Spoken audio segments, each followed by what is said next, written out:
That's my baby. That's my baby. We're going at it at 110%. I just want 5 minutes of happiness, please. Just give me 5 minutes. And they scored. They did it. Left, beat left. What the hell was that? Oh yeah. What the fuck are you talking about?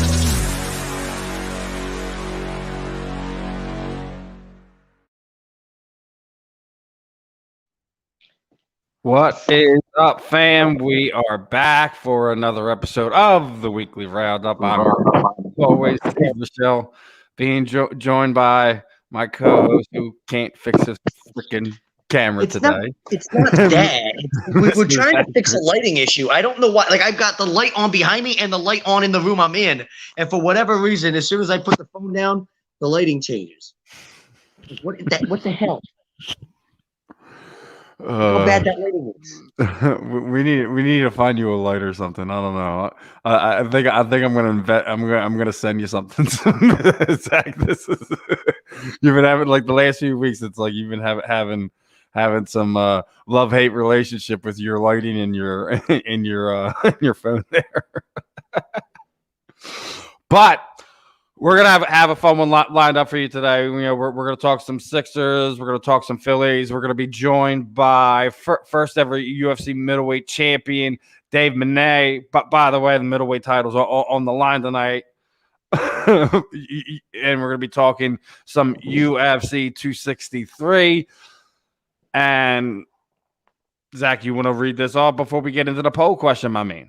Well, of course. You know who to call at this point, right? If you're listening to the show and you're looking to buy or sell a home, or you're looking for a change in career or brokerage or anything of that kind, you contact Alan Foy of eXp Realty LLC, 302-682-8820, or you can visit him at alan.foy@exprealty.com. And that poll question is: the Sixers will go up 3-1 after Game 4 Monday night. Agree, disagree, fam? Let's hear your thoughts in the chat tonight throughout the show. We'll be going back to it. Zach, let's kind of get your thoughts on what's going on. First 3 games, and then we'll kind of get in the poll question, and I'll kind of do the same. Oh, I think we'd be up 3-0 if Ben Simmons was on Trae Young in Game 1. I mean, I don't know what the idea. I don't know if Danny Green, if that was like him, like, hey, like I'm a veteran, I got this, you can trust me. Like I got Trae Young in Game 1. I don't, maybe they just overthought it. I don't know what the deal was, but that did not work, right? And then got torched Game 1, and then as soon as Ben Simmons has been on in the past 2 games, we've controlled the pace. Like it seems like it's the game has been played at our rhythm. We've dictated the pace of the game and all that. So, yeah, I mean, I don't see anything changing in Game 4. Andy's in the house. we knew this was going to happen. They're trying to change the topic on us. So is Tommy. Listen, we'll get that. We'll get to Hector Neris in the Phillies in a minute. Obviously, they're still going on because of Hector Neris. Yeah, listen, this is why I told you I went and watched them in person with my own eyes. They couldn't catch a pop up for God's sakes, and I saw them in Dunedin down here in Florida when they played the Blue Jays. Aaron Nola was going against some dude that they, like literally like pulled off the catering squad like an hour before the game and had him make a spot start like. Really, like the dude's not even in the Blue Jays rotation, and Nola just got his ass kicked that night. And Vlad Jr. was fucking launching balls to the opposite field 450 feet, and it was just a mess. The whole night was a mess, and I just remember walking out of there thinking this team stinks. Like this is just it's really bad. Like, and there's no easy way to fix. Yes, Hector Neris stinks, but at this point, we've seen this for how many years now? We've got a guy like Archie Bradley that we signed that's now healthy. I don't understand this infatuation with the idea of running this dude out in the 9th inning every time you have the lead. But that's the least of my concerns also with this team. Like, what? Like, if Archie Bradley starts closing games or something, am I all of a sudden going to start feeling better about this team? Like, no. Like, this team still stinks. Like, which is bad. Like it's just really bad in a lot of ways. And we have no farm system. We have no depth. We don't really have like Spencer Howard's stock is gone. Like he looks like a complete bust, just like every other prospect we've drafted in the past fucking 20 years. Every time we have anybody that's supposed to be anything coming through the system, they fall flat on their face. Dominic Brown, Scott Kingery, Spencer Howard, Alec Boehm is still very iffy. I know he's having a nice month of June so far, but we don't have any prospects that you look at and go, wow, that guy's a stud. And we haven't had that since Ed Wade was here drafting people like Pat Burrell, So, and I don't know. I mean, until you fix that, I think the evidence is clear about of why we're going to be in the position we continue to be in. This organization is just. I mean, we're harping over the Neris is going out there, but there's ownership other things. stinks. Let's be honest. Middleton has been all smoke and mirrors. He's all talk at this point. Still listening, and he calls him the cigar guy or whatever, right? Tommy makes fun of him for being the cigar guy and having all those billions with the cigar company. But ownership is just he just seems like a dude with a bunch of money that really turn around and win this game because they got first and third with nobody out. No, there we go. But Duble's up. Does Middleton not seem like a guy that he has a bunch of money, but he really has no idea? Man, John, what's up, John? He has no idea how to use that money to run a big league ball club. I think he's got no clue. Now, Dombrowski, give him a couple years, he might be able to stabilize things because that's what Dombrowski does. But I think right now, Dombrowski's looking at this whole situation and just going what the fuck did I get myself into with this? This is bad. It's just there's nothing here. What do you do with this? You can't trade off a bunch of young players and try to bring in some superstars and have a quick turnaround. You've got a couple superstars here and you're still just kind of a 500 baseball team. There's just, you got a guy like Luke Williams, that's what we're excited about in the middle of June. A kid like Luke Williams who gets red hot in fucking, minor league baseball because, they played 17 games or whatever it was by the time he gets called up. And because he hit 440 in 17 games. I mean, I get it. Yeah, it's nice, right? And the kid's had a good start to his big league career. Did some Cinderella type stuff, but that's what we're excited about. That's what it's come to, Steven. We don't have a kid coming up throwing 100 miles per hour with some fucking filthy stuff where you're like, woo, and it makes your nipples hard and makes you want to play with yourself a little bit. No, we don't have any of those guys, right? Every organization seems to have a guy like that. We don't popped out. Duval just popped out of in foul territory.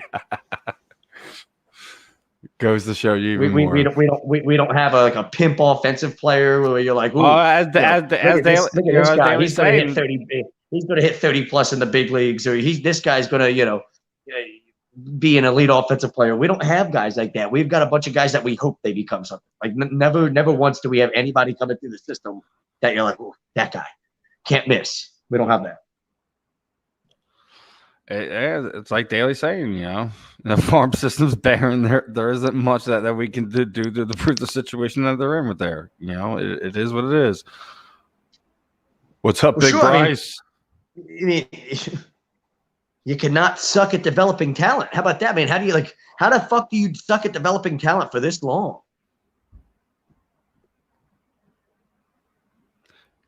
And Daly say can't fault Dombrowski or want to see what they can do to improve at every aspect of the organization. Time. We'll see. I never said anything bad about Dombrowski, did I? I said I'm hoping that Dombrowski can stabilize things here by being able to be here for a couple years. Listen, I think all of us on multiple shows here have been clamoring for going after some Latin American talent, draft something. They just had a wild pitch, so now it's they got in front of it, but it's second and third now with one out. So let's see if the Phillies can do anything to pull themselves out of this.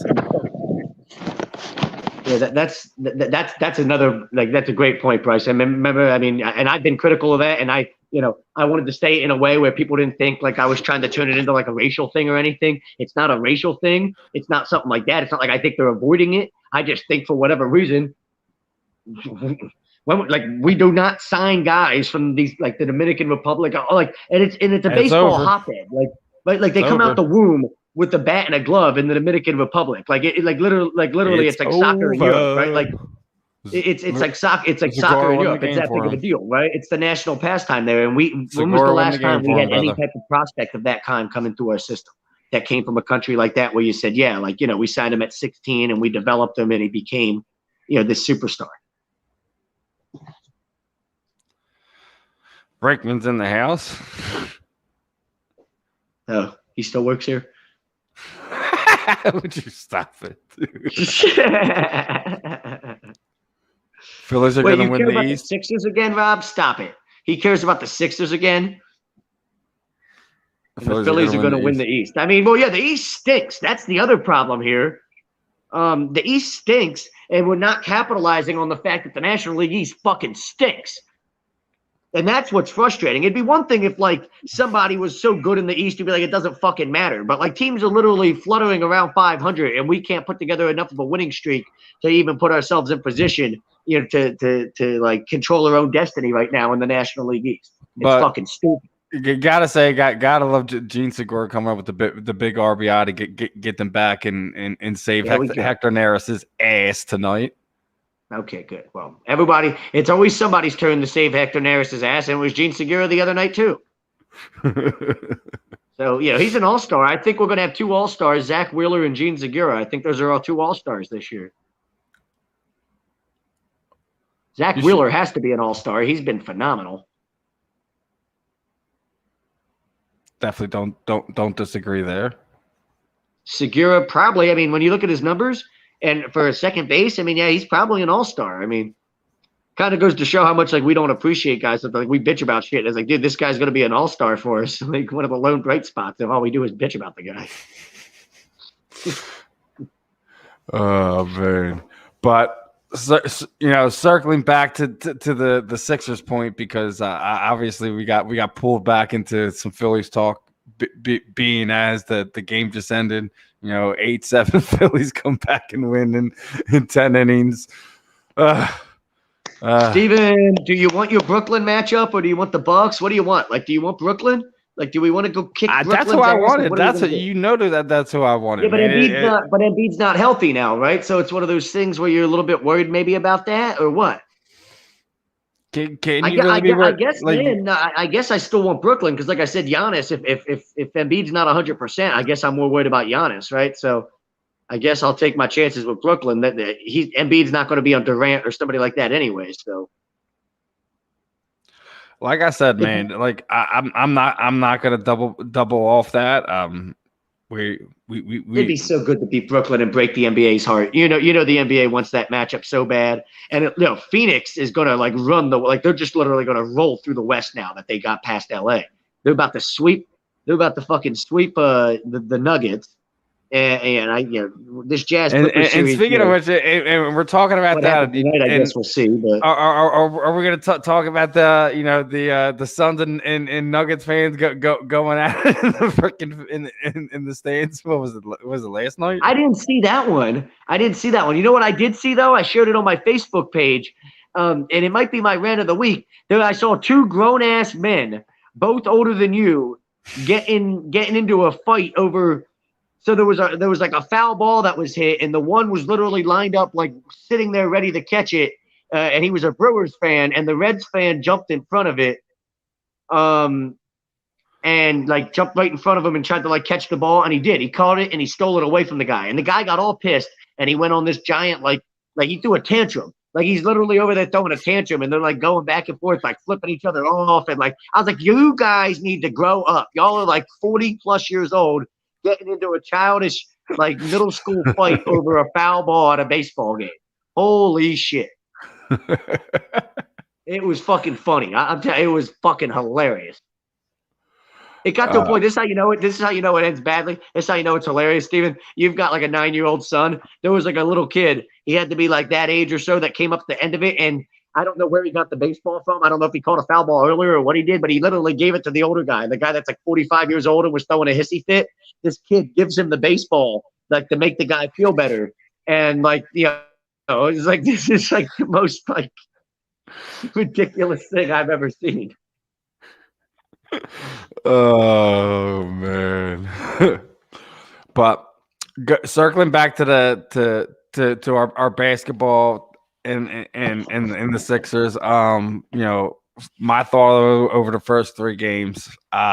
You're sitting there thinking I just think that they thought Danny could have played them better, and they could have used Ben another way, and they just didn't make the adjustment. I guess that's what, like, again, like, they were probably thinking, oh, we've got something like a different idea in mind for Ben or something. I don't, it was just a really bad idea. That's all it was. Whatever the thought behind it was, it just was a really bad idea. It didn't work out. And they immediately scrapped it, obviously, going into game 2.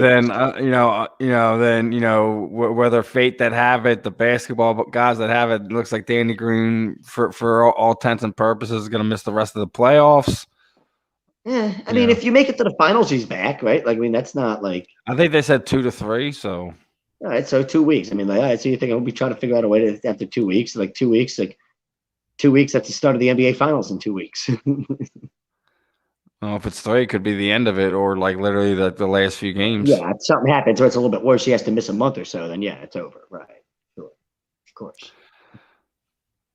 But not that I'm not worried about. I mean, I think we're okay there, because all that tells me is that, like, guys like Thibault and Maxey pick up the slack and get more playing time, which I'm completely okay with. I mean, Tyrese Maxey has a chance to kind of like pimp out in this playoffs and kind of like, come into his own a little bit and show that he's going to be a guy that, maybe can be like the third guy, because you're not going to have Tobias, Ben, and Joel. Like, at some point, one of those contracts goes, and you're hoping a guy like Maxey grows into that third star for you, right? Like not just like a good player. You hope he goes into like a star type of player, and you still feel like you've got 3 of the best players in the league, sort of thing. He's shown that potential at times, right? So maybe he just gets more playing time now that Danny Green's hurt.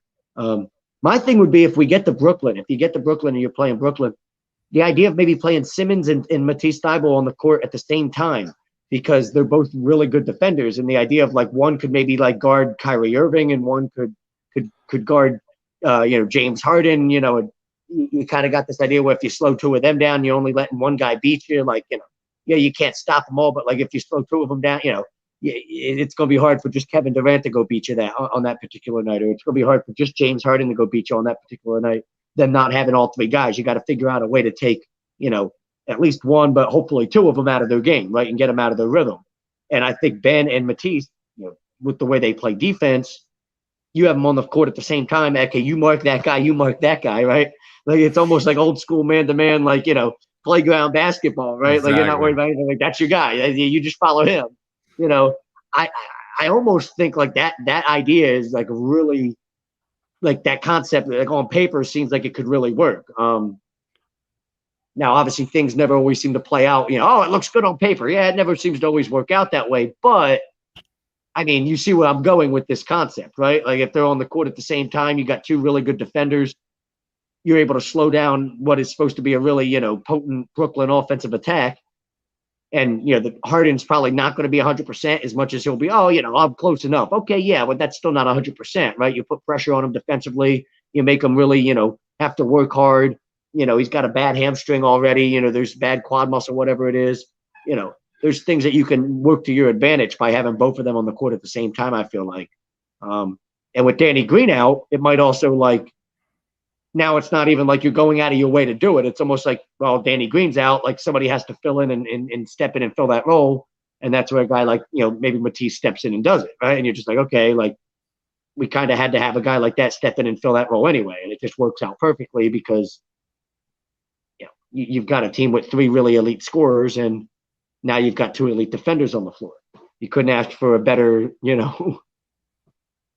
a better, I guess, combination to have to go up against a team like that than to have 2 guys like that can shut, the other team's best scorer down on any particular night. You already know how I feel when crushed. You already know how I feel. Go ahead. I'm sorry. What are you talking about now, dude? I've got the Cubs-Cardinals game on right now. There was a ball that was fucking hit like a mile at Wrigley Field. Yeah. Rachel was kind of broken hearted last night. Someone like hit her up last minute, was like, hey, you want to go to the Cub game? And she's like, that's right when I'm doing the show tomorrow. Oh, I was like, damn, that sucks. Chance to go to Wrigley last minute. I'd love to go to Wrigley. Oh, look at this. A pitcher just got a base hit to right field. They tried to throw him out at first base, like Little League travel ball style.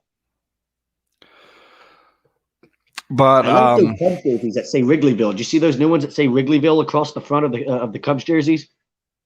I think they're pretty tight. Definitely, definitely Cubs jerseys were always kind of cool. The off from the Yankee pinstripes, and that's definitely kind of the sweeter one today. Stealing one from the Yankees, because I always got to love to stick it to New York, right? Yeah, but they've got this solid navy blue now. It's a solid navy blue. Then they've got this like North Carolina blue, undershirt and like socks and all that. And then they've got white writing across the chest that says Wrigleyville. And then the numbers on the back are also in white. But yeah, it's like completely different than any Cubs jersey you've ever seen.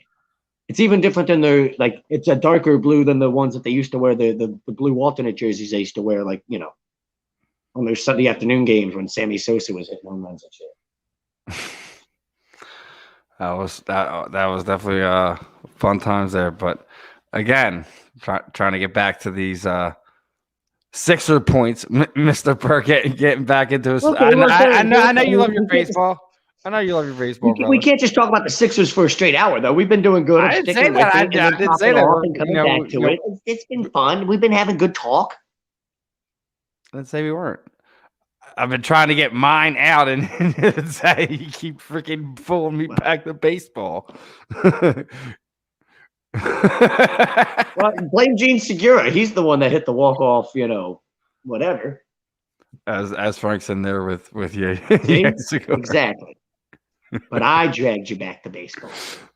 It was there. I wasn't gonna leave Frank hanging when you mentioned Segura. I see it there on the screen. I can't not bring it up. No, but go ahead. Molly Mall's back in the house. Oh yeah. Unfortunately, I don't think we got a whole lot of football to talk. So, I mean, if we're still talking, if you want to talk some basketball, we got something for you. You want to talk some baseball right now? We got something for you tonight. But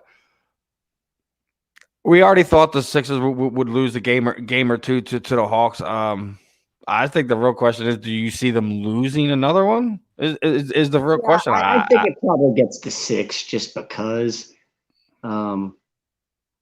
I think we go up 3-1, and then maybe Atlanta wins Game 5. We go back. I think it can go good. I think it goes either way. I think when I walked in, I said it was going to be 5, maybe 6. We'll see how it is. I mean, I guess you have to take in consideration. We still have to see, how bad Joe tweaked it again. I just think that's one of those things that, if you feel obviously, it's just going to be painful, right? So he's probably just that's what I said. He's going to have to push through the pain. Stop it, Maul. Stop it. It's not going 7. Stop it.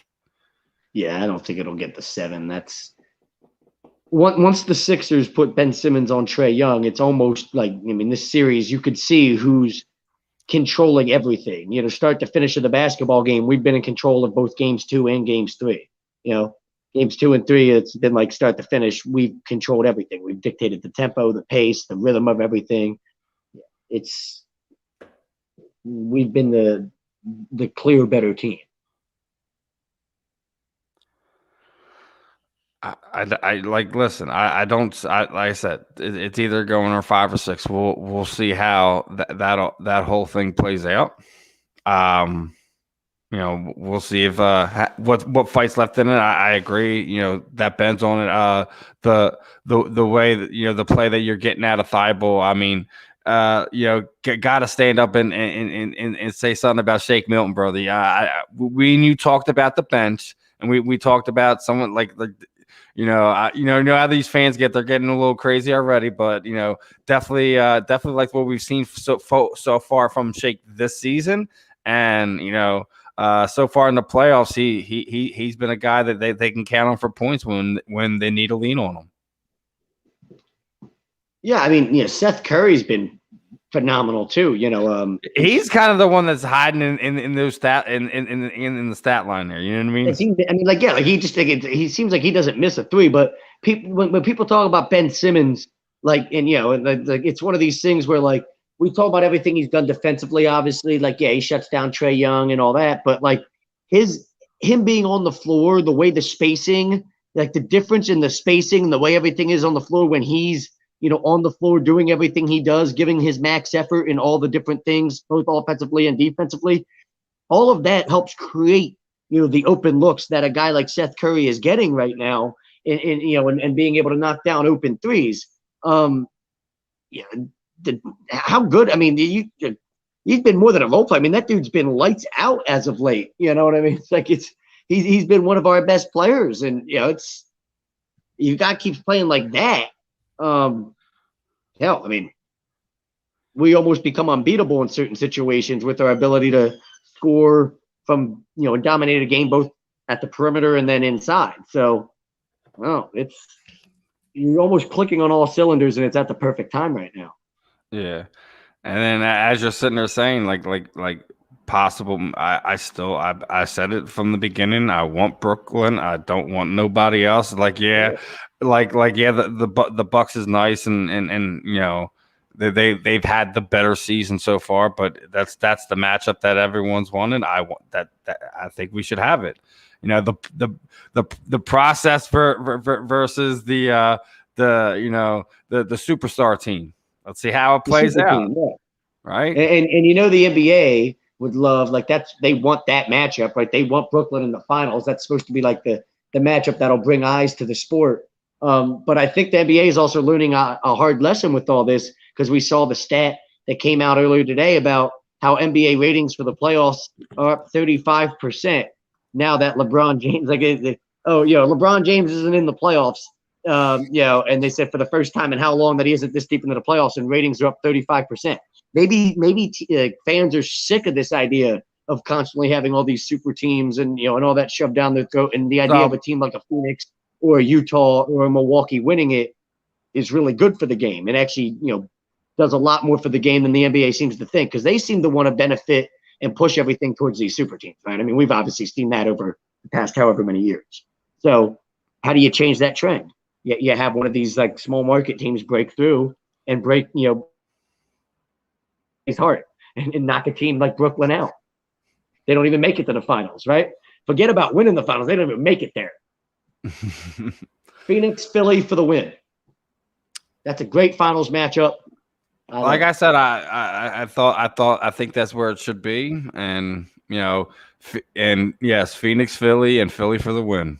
I'll take Utah too, though, just because right now Utah's got there's a little bit more of that personal thing there, because just because we're gonna get into that in a second. We're gonna get into that in a second because my preseason predictions is completely shot now.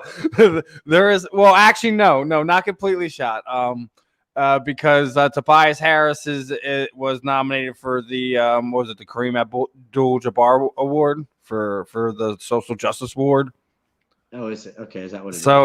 So he's nominated for another post. So as everyone knows, Joel Embiid did not get the MVP. Actually, you do have something to say about this. I forgot. Let you go. Because we gave the people bad information, Steven, and I don't like doing that. No, we do no notes, and we were going by. We were listening to we were listening to the chat. We were listening to the fans. Listening to people in our chat. It was a simple Google search I could have made at the time. He was looking at the stats for the 2001-2002 season when it came to Allen Iverson, and Iverson won the MVP in 2000-2001. It was the year before. And in 2000-2001, Iverson played 71 games. He won the MVP award that year, and we went to the finals and made that deep run. So he missed 11 games, right, which is way different than missing over 20, which is what we were talking. When was the last time somebody missed over 20 games in a season and won the award. And that we tried, Allen was supposed to be the last time, and that wasn't even true. So I don't even know if we have another example. That was the only one we could come up with. So again, it kind of fits in with the narrative of, yeah, do I think Embiid was probably the best player in basketball? Yes, but when nobody ever in the history of that award has missed that many games and won it, how can I make the argument that he deserves to win it? It's kind of that kind of thing for me. So I'm cool with it. I think what's crazy is the fact that Steph Curry actually finished in second and Embiid was technically third. That's a little bit nutty. The fact that Embiid only got one first place vote, how fixed I was think this thing? it's going to that shows goes to where you were saying that he just missed too many games and that was the writers voters, however you have it. I think they probably look at availability as a huge thing to them, just because they might be, to us that might be weird, like, oh, why are you overthinking it? But to these voters and these basketball writers and all that, I think that's a big deal. Durability, and they hate these guys that take games off for load management and shit like that, right? Like, it's one of those things that they knock guys for missing games, no matter what, how they do it. So I get it. It is what it is. I'm more mad about Ben Simmons. I feel like Simmons got robbed. Like I knew. And that's the other side of it. We go to the defensive player of the year, and he doesn't get it, and it's like, what? What? Ben Simmons guards everybody 1 through 5, right? Like he literally guards people. He guards 1 through 5. Every position on the basketball court. Whereas Rudy Gobert is more of like an inside guy. He's defending defending the paint. He's protecting the rim, sort of thing. And I get, they're two different defenders. I get it, but it just seems like I thought Ben Simmons separated himself this year. He proved the way he was talking, and then Doc Rivers would push it. Like, they were trying to, make the case that, listen, this guy is the best defensive player in basketball. And I think he separated himself as that guy this year with the way he was able to, it didn't matter who he was matched up against on the other team. He locked them down. He found a way to take them out of the game. And I'm going to address this one from Molly, since I know we were talking about this, but Mo put it in there with Green out 2 weeks. How do you think that will affect them in the rotation? I don't think it'll hurt them too much. I think they'll miss that veteran presence and whatnot. But I think we're built in a way where you can lose a guy like Danny Green with the young guys like you have with Maxey and Thibault and Shake Milton, where it hurts to lose them, but it's not something that I think is going to affect the lineup or rotation too much. Sixers are used to this by now, so I don't think it will affect it at all. Bill Middlebrook, please, whatever you're smoking, pass it to me. I need it. Shoulder's killing me tonight, man. What's up? 13 more games until they are champions. Come on, brother. Stop it. I really don't think, especially because this is when they're vulnerable too, because Harden's out, right? So, and they got another guy that's out in that series, I believe, for Game 4. And then Chad's checking them there with Yeah, I'm with you. I like the way we match up, but I still don't think that, like, everybody's acting like that Milwaukee series is over, and I don't think it is. You know what I mean? Like, I think Milwaukee's that series up in Game 4. We're gonna miss Green in some aspects, but like it isn't a backbreaker that's gonna change anything that this team is doing moving forward. Young, you just look at it as a guy that gets to step up with an opportunity that we already knew they were capable of. Tyrese Maxey, we knew was capable of taking on a bigger role.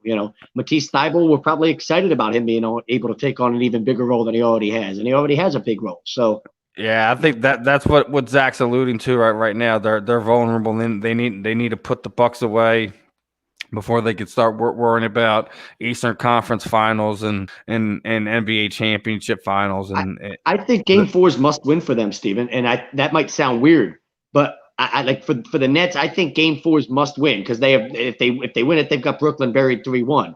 But if you lose, all of the momentum is with Milwaukee, and all of a sudden you're starting to question your ability to go beat them without Harden, things like that. Like, for Milwaukee, it's almost like, hey, if you could figure out the recipe to slow them down and beat them, like, once you figure it out, you might be able to, like, just continue to oh, we figured it out, we've got it now, and then you just go from there, and it's going to be hard for Brooklyn. One of the fights I was really looking forward to is coming up next. That basically whoever's going to be the number one contender for Valentina Shevchenko's flyweight title, Lauren Murphy's going against JoJo Caldwell. This should be a real fun fight. Real fun fight. So. And that's what he said. No way they want it to be 2-2 at all. If it goes that way, it's big problems. Big problems. We can do that. We could do that. We can do that, Bill. We could also do a little avatar bet on Facebook too. If you're that confident about it. I mean, I just feel like right now that's the sexy pick too. Oh, Brooklyn, and it's always like the team that everybody like be careful with that one, right? Like it's like they're gonna. Well, I mean, that's what we heard at the beginning of the season. It was going to be the Lakers and Brooklyn. That's what we heard all leading into this, right? And did I miss something? Because everyone kind of feel but I even said this, like, listen, I said it last week. I'll say it like this, the Hawks we still have to get past this second round. This has kind of been our big problem over the last few years. We have to get past here. I think you built the team to do it. You have the coaching staff to kind of help push them in that direction to make the adjustments they need to make. We'll see what happens over the next week if we're still sitting here in the Eastern Conference. I think by that time it should be game 2 or 3. By the time we come back around, or even maybe it would probably be somewhere like that in the series. Yeah, it would be. Trying to think. Well. No, it depends how this week goes. Saturday, we're probably just at the start of that series. To be honest. We might be just talking about that. Probably talking about like game 1 reaction or something type of thing, Yeah, maybe. Yeah, it could be game 1 or just about it. They have a team. We still have to prove it. It's something that we've talked about over and over and over again on here. Like, listen. We have a team that's built for it. They still have to put it together. I already said this round has been the one that's been the nightmare for us, right? So we have to get past there. We still have to take care of our own, And we've been sitting there saying like, this team is capable of the Eastern Conference Finals, NBA Finals team. It's up to them to put it out on the court. Yes, they're banged up, and their heart, their big man is out there with a bum knee right now. But hey, listen, this how championships are won. We'll see how much it hinders him. He's looked pretty good on it. the last few games. I don't know. What do you think?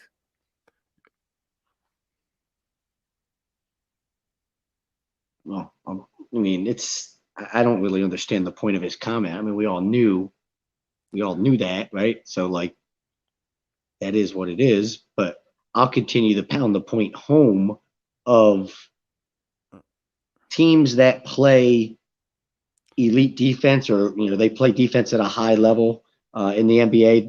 Like, just go back and look at all the NBA champions over the past 30 plus years. Like, Lord back in the house tonight.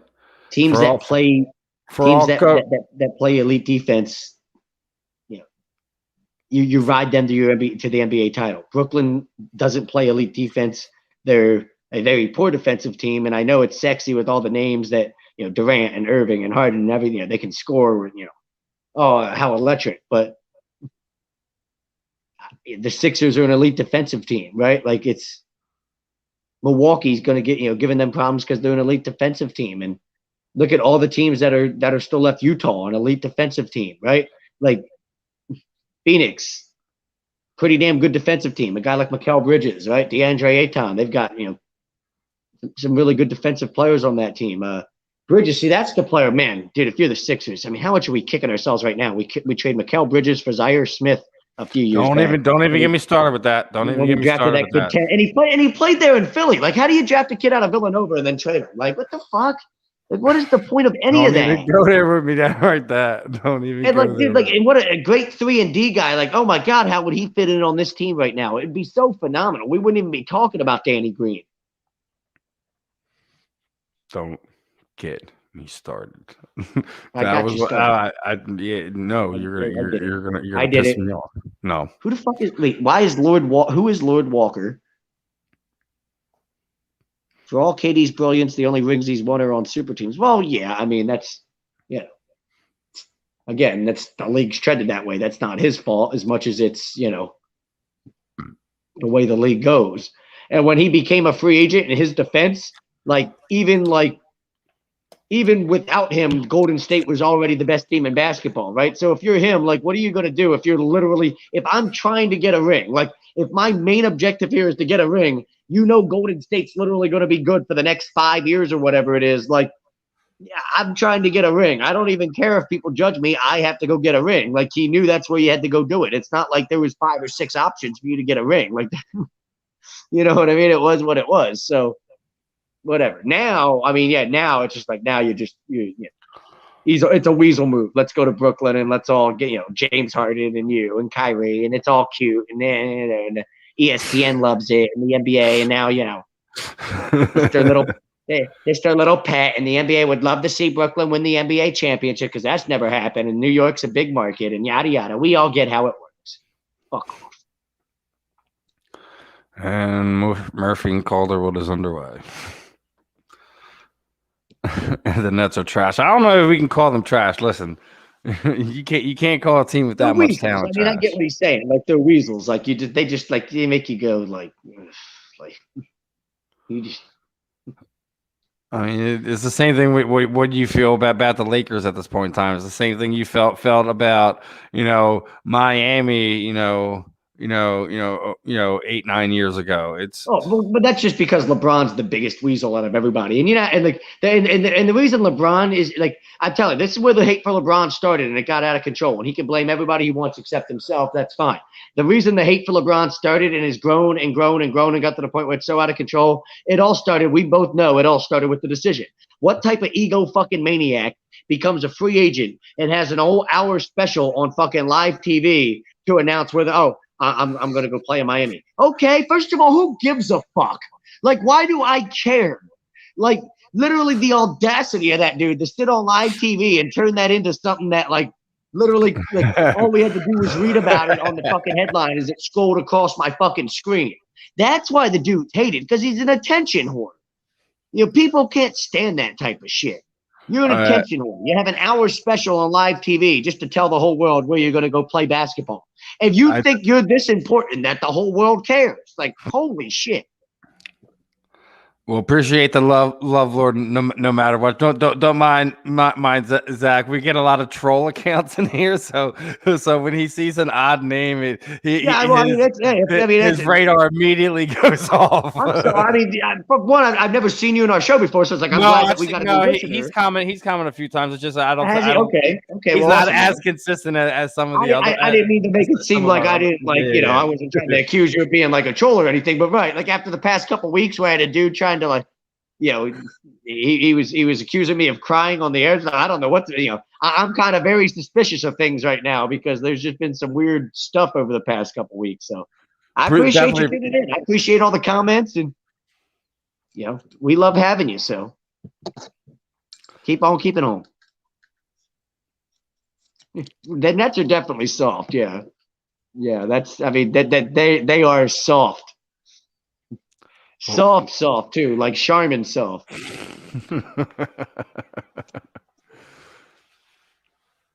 Now, do you want to get back to your Phillies points, because we touched on the basketball for the last 15.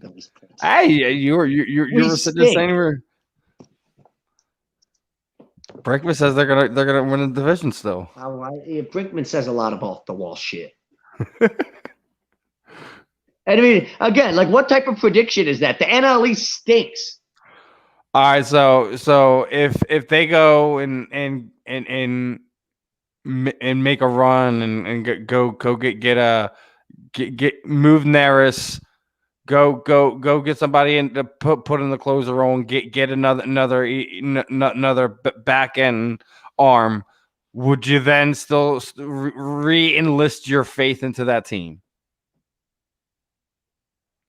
I mean, even I guess in some ways, like if like you could win 87 games and win this division, like I honestly believe that. Like you know, okay, what I mean, like, now we have to check Anthony. Well, what are you doing, dude? What? Anthony, stop, man, stop! Don't set this guy off, please. He's been doing good. He's been doing so good for the first 45 minutes. 85 games might win the division. Like you could win 80. Like I was saying, 95. Right, 85 games all of a sudden might win the division. Like you win 85 games, you're 8 games over 500. I had them 90 as their cap. You know, we thought there was no chance of them making the playoffs if they didn't win 90 games. Check, man. Like again, man, we've been getting a lot of these goofballs. You get Neris. Neris is the best. Listen, so, we've known quite a few years who he is. I mean, you would have hoped by now he would have found some type of consistency with himself. But hey, I think my point more with the Phillies, Steven, is I don't really like at this point. I'm disappointed with the progress of everybody. Alec Boehm is not progressed the way I hoped he would. Spencer Howard looks like a total bust all of a sudden. Scott Kingery just got fucking outrighted to the minor leagues because he stinks so bad he can't even be on a 40-man roster. Again, like we're all fired up about a Cinderella kid that's come through our system, and Luke Williams, who before this year had a career of like 240 minor league batting average, and now all of a sudden he's hot for 17 games, and he gets called up to the big leagues and he's on the Cinderella run of his life. It's a magic carpet ride that we all know is going to come to an end at some point. Like, it's not like the kid's going to turn into fucking, Ryan Sandberg or something, like, or I don't even know who the fucking, I don't even know. Like, the dude looks like, oh, great. Like, here's another guy that we drafted that at best is going to be a super utility player. Bro, if they handed out awards for developing super utility players, the Philly system might win the fucking minor league, of the year award. We're great at developing fringe, like fourth and fifth starters, fringe bullpen guys, and super utility players. Like, that's all we develop. I can't disagree with that fact right there. Can't disagree with that fact. Cameron, just getting in the house. I appreciate the love. I guess he's extremely happy of what the Sixers are doing to the Cinderella Hawk teams, and go Sixers. Here they come. Here they come.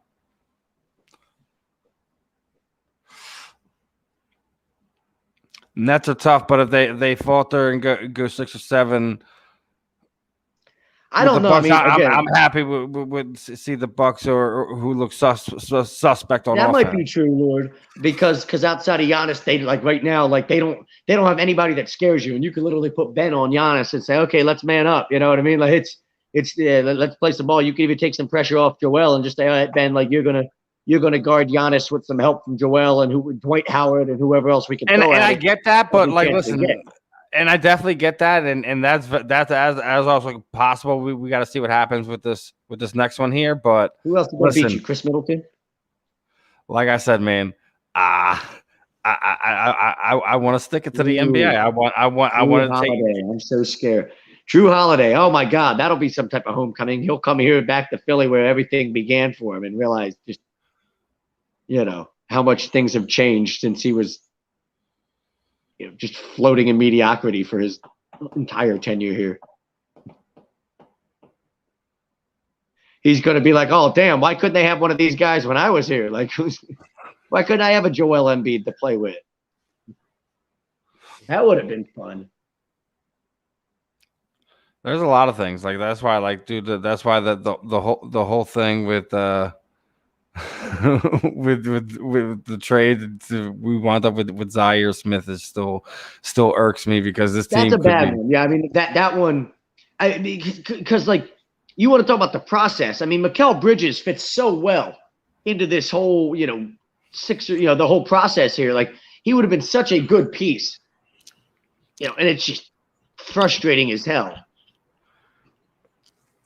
Go ahead, Zach. That one really hurts. Go ahead, Zach.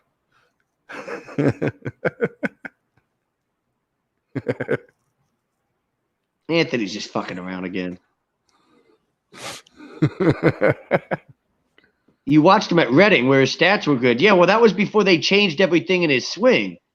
Then they tried to change everything, and they had him focus on launch angle, and all of a sudden, he turned into his brother Sam Kingery, who also played college baseball and who won. They played the Little League World Series together back when they were 12 from the team in Arizona, and I remember watching them on TV. And I like to make the joke that at some point, I think because they're twin brothers, they're identical twins. At some point, they switch places. Like twins used to do back in school, where they go to each other's classes to try to fuck with the teachers and shit, and fuck with everybody just because they think it was funny. I swear to God, that's what's going on. That's not Scott Kingery. All of a sudden, it's his brother Sam that's playing, and that's why the dude went from a guy that was a top prospect in baseball to somebody that can't even be on a 40-man roster. That's rough, man. The only explanation.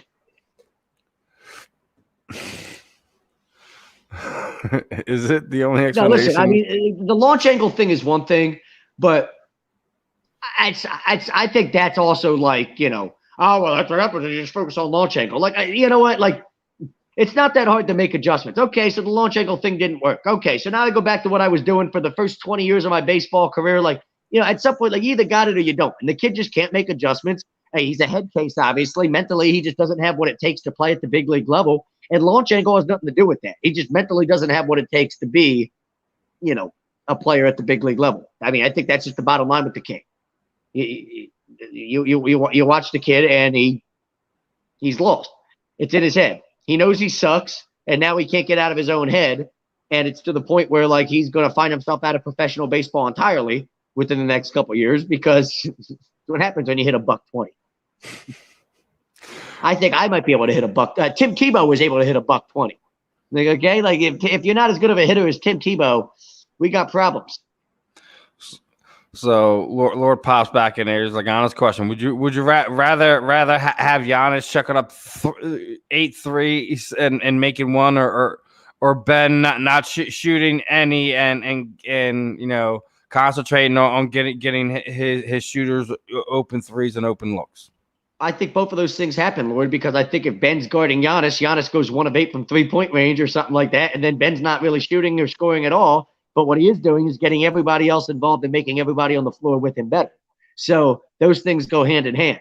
If Ben Simmons is the guy that's matching up on Giannis, you have a situation like that where Giannis is going to struggle from the field. So and naturally, I mean, we've been talking about it all year. People get frustrated, Oh, Ben Simmons doesn't score enough. The dude averaged almost 15 points a game. I mean, how many point guards average 15, 8, and 8? That's not even that's a short list of point guards that do that. And yeah, I get it. The dude could average over 20 a game if he wanted to. I don't give a fuck when he's the best defensive player in basketball and he makes everybody on the floor with him better. He impacts the game in more ways than anybody. When you watch the game with your eyes and you watch how many different ways Ben Simmons impacts a basketball game start to finish. I mean, it's your eyes tell you how elite he is. You don't need to look at a stat line to figure any of that out. So, I mean, I think those two things go hand in hand there, Lord. But I guess, I mean, if I had to pick one, the second one doesn't bother me. I'm not bothered. So it's Giannis going 1 of 8 from 3-point range. I mean, hell, that seems like that means he's not being really efficient or effective offensively. So I guess I'll go with that one, right? Well, I'll say it like this. I say it like this. I'm perfectly fine with Ben, not taking shots that he's not comfortable to get other guys on the floor better shots. He's gonna have his chances where he's gonna get his points. I'm not worried about how they're playing it on that side of things. So to answer that part of it, Lord. I'm absolutely good with that Giannis and Ben comparison. I'm good with it. What is frustrating with him though is Well, I mean that's why also why Zach was sitting there saying he's absolutely Milwaukee with still that. won, so what's that tell you? That tells you Brooklyn's in a little bit of trouble there, huh? But what is frustrating with Ben is there was a play, I believe it was here in Game 3, where he grabbed a rebound on the defensive end and went coast to coast, and you could see him like get aggressive and attack, and then he finger rolled layup, and it was like, dude, like that's unstoppable. Like nobody's gonna stop you if you did that like every single time that you grabbed a rebound or a loose ball or got a steal. Like if you just attack the hoop like that, there's literally nobody that's gonna step in front of him and stop him when he does that. But he does it maybe once or twice a game. And that part of it is frustrating when you watch him do it and you see how dominant it is, and you're like, dude, nobody's stopping that. That's just fucking filthy. Like, there's no way. Like that's unstoppable. And then you think about it, like, well, then why doesn't he do it every fucking time? Like, why? Why can't you do, like, why wouldn't you want to do that every time? If you were that physically dominant where you could do that every time, why would you not want to? And it's almost like, I think that's where Sixers fans get frustrated with him, where they're like, well, he could do that every time if he wanted to. Okay, I guess he doesn't want to. I don't know what else to tell you outside of I guess he just doesn't want to be that guy. But like, does that mean that he's not like the player that we say he is, where he impacts the game in the ways that we're saying that he does, and that he is still an elite player because of the way that he affects everything else? Like, yeah, I get it. If he averaged 22 a game, he'd be the best basketball player in the world. Instead, he averages 15 a game, and it makes you want to pull your hair out sometimes. But when you still keep yourself in the moment and you look at it big picture, you realize just how elite of a basketball player he is. Like, all of that can be true. Like, but we're Philadelphia fans, and it's not a thing. Like, we have to get like fired up at all times about something. And this idea that he could be he could be even better than he is. I know. So lose sleep over it and get fucking mad and get fatter and balder because of it, because you want to like stress yourself out over it. Like, it's whatever. Like, it's enjoy the guy for what he is. Listen, I until he costs us a title at this point in time, I'm not going to get too upset about it for his what people feel timidity, shooting, whatever. He I think if produces. he developed a jump shot, he could be Scottie Pippen, and I think that's what's so frustrating about it. Is like, dude, like you're a jump shot away from being Scottie Pippen, and instead you just want to be a guy. Like, you know what I mean? But yeah, it's so frustrating. But at the same time, like, again, like you said, like, okay, like how big of a role is he going to play in us winning a championship? Like, the best defensive player in basketball. I'm not like losing sleep over the fact that he could score. I mean, that 5 could more be points a game possible, if he Anthony. The Phillies could use wanted to be that guy. a hitting coach, but we'll see. You're not going to How change. many hitting coaches have they had? They fired a guy and they brought in a new guy this year. They had a couple. They had two different. They had like a hitting coach, an assistant hitting coach, an assistant to the assistant hitting coach. I mean, yeah, I'm not worried about that, guys Anthony. just stink. I'm not worried about the Sixers bench, Anthony. There's other things to worry about on the Sixers than the bench. I think they probably arguably have one of the better benches in the playoffs. Would you say? Is that? Forget about the Sixers bench.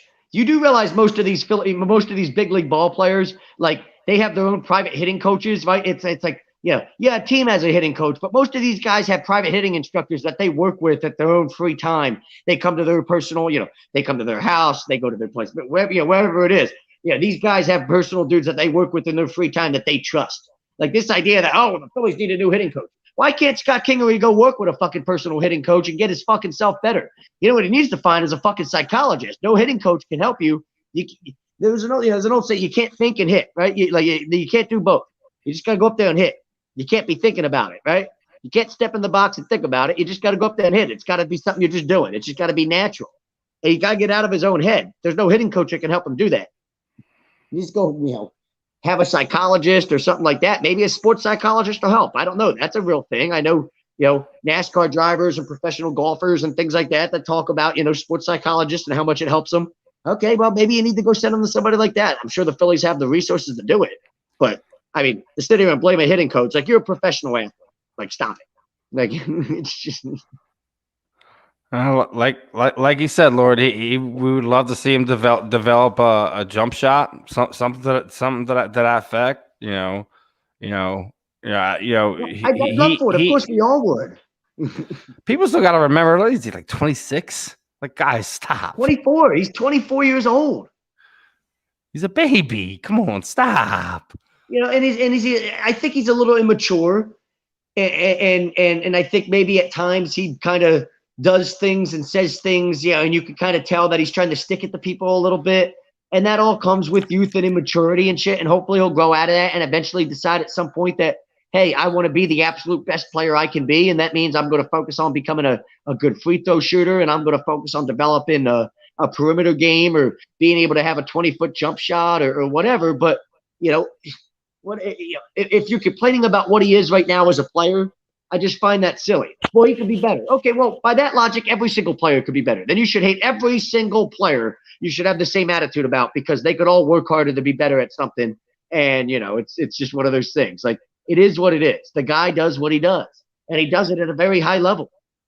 He's elite at everything else. He's just not an elite scorer. So, can you be like, is that a thing in basketball? Can you not be an elite scorer but be elite in everything else that you do and still be considered like an elite player? Like, I think that's fair, right? Like, is it fair? Okay. So he's not an elite scorer. He's an average scorer. Could be better, but he's not. For whatever reason, he's average. He's an elite rebounder, elite defender, elite, you know, facilitator. You watch his impact on the court when just his presence out there and how it affects guys like Seth Curry and Tobias Harris and helps make them better, gives them open looks and better opportunities than they otherwise would have. I'm supposed to sit here and bitch because he averages 15 a game instead of 20. Hey, there you go. Lauren Murphy wins the split decision, so she's probably next in line to go for the women's flyweight title there. So let's see what happens. Is our guest going to be here, Steven? I just shot him a message, let him know that just waiting on him. So you know how that goes. Damn! Yo, her face is fucked up. Not really. Just got a little nod and a little cut. That ain't nothing. Damn. She looks like she gets punched in the face for a living. Nah, she's got a lot of scar tissue there. She's had her orbital broken before and stuff like that. But it looks like that. Damn. She looks like she's scary. I guess Steven, it looks like she'd like fucking kill me with one punch. She's not that scary. She's actually pretty awesome. I ran into a couple of times, you know, covering Invicta. Ran into her a couple of times airport. She's awesome. Awesome all around. Where'd you go? You looking for stuff again? What happened? I said you disappeared. I said, "Oh, where'd you go? You looking for stuff again?" And then here's another one of our former guests about to hop in there now, Mr. Eric Anders. There we go. I'll watch his fight, Steven. Let's go. I know you love Eric. Darren Stewart. He's, you know, seven of his 12 wins are by knockout. So Javi Baez. And here is, hey, there you go. Here we go. All right. Well, with that being said, our guest for this evening is here, and actually, let's get him a second. He's stepping out a second. Let's give him a second.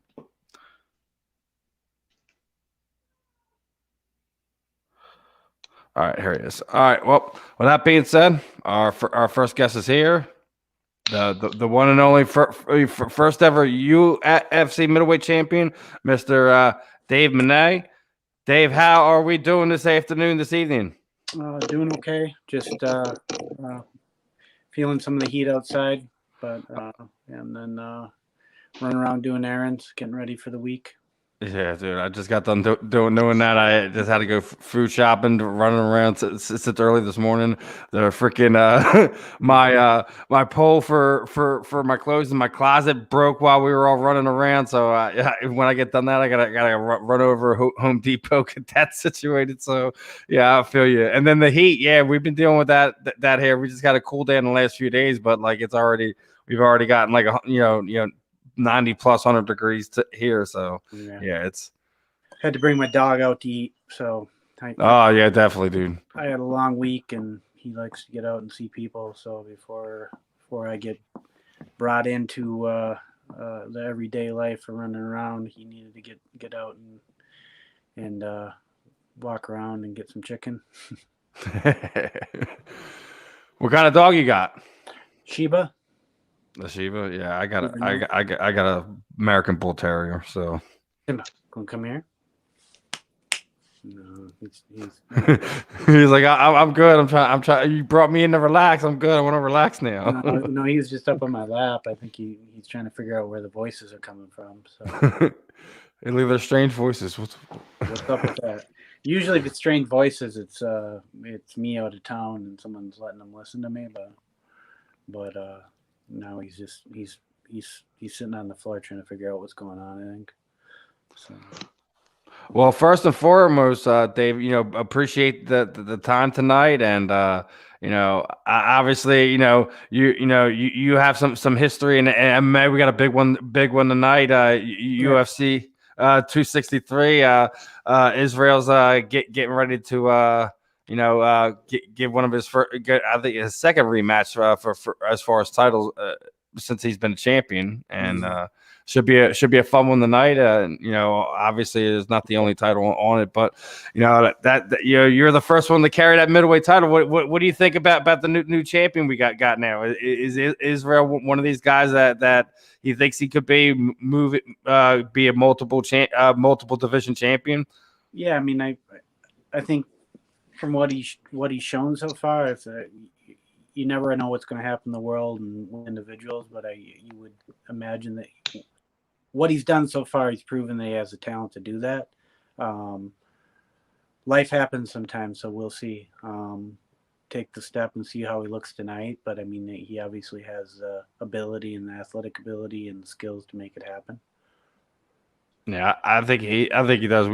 Obviously, yeah, you got to take care of what's in front of you first, and definitely a tough one. We'll see what happens if he's able to pull that off. Mm-hmm. I agree. He does have it. I think he also has the charisma where he can really kind of push the limit to where his brand could be. That's kind of like the bigger thing you see nowadays. I think that what you've seen that's changed over the last 20 years is it's not just being the champion, it's being able to build your brand to kind of get the dollars that really was missing from the age when you competed on a regular basis. He's got an exciting style, and people like to watch him. So I'm sure he'll be in the sport for quite some time. I definitely don't disagree with that. He's definitely a fun guy, and should be interesting. But want to ask you about some of your days, man. You fought some of the best guys in the world. Matt Hughes, obviously. Again, we're the first ever middleweight champion. What are some of your favorite battles that you've ever been in? Some of my favorite battles. I mean, we have. I guess we got fights against Newton, who was a champion. Hallman. Yeah. Early on, we had Laverne Clark, that was in the UFC. Fought a few times in the UFC. I was in some small tournaments with him around the Midwest.